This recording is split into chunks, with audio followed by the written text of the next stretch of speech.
Hello everyone, this is Rachel with Forte, a communications consulting firm based here in Portland, Oregon. So we know you're really smart, but people tune you out. Why doesn't anyone ever listen to what you have to say, especially when it's so good? Well, here are a couple ideas. One reason why people are not listening to what you're saying is because it doesn't make sense. Now, I know it makes sense to you,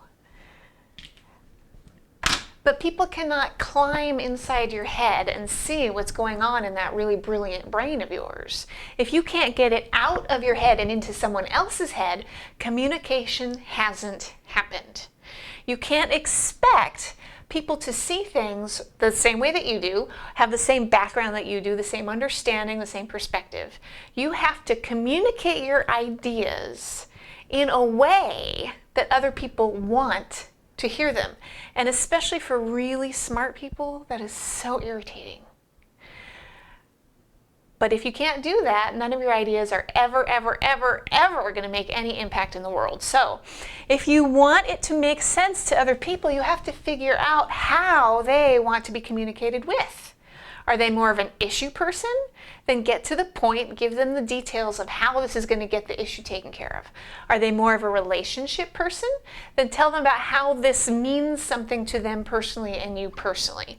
Are they more of a left brain person? Then give it to them in a logical step-by-step way. Are they more of a right brain person? Then give them the big picture. There's so many ways out there, and we of course talk about them all here too in all of our different workshops and so on. Different ways that you can approach the same content so that it appeals to different kinds of people.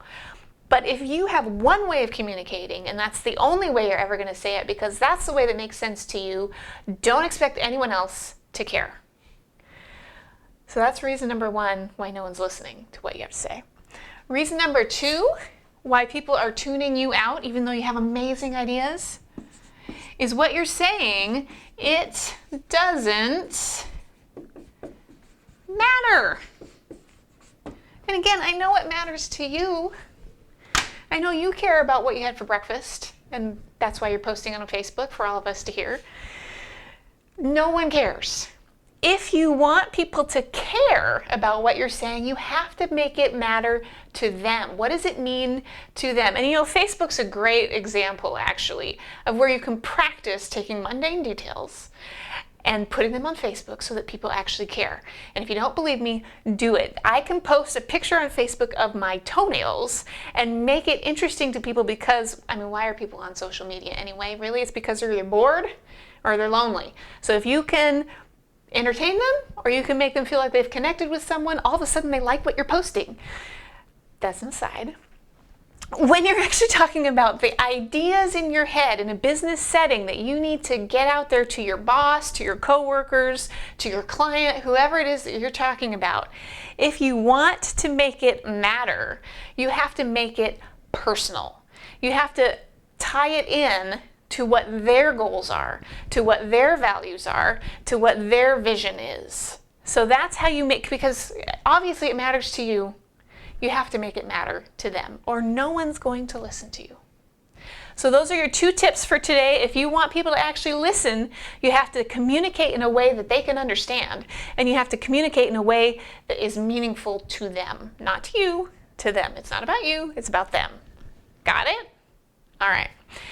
If you'd like some more tips on how to communicate leadership, how to communicate in a way that makes sense to people and in a way that matters to people, check out our website at www.nonverbalforte.com, where we have lots of other videos, tip sheets, and other things to help you communicate and to be bold, be real, and be a communication rock star.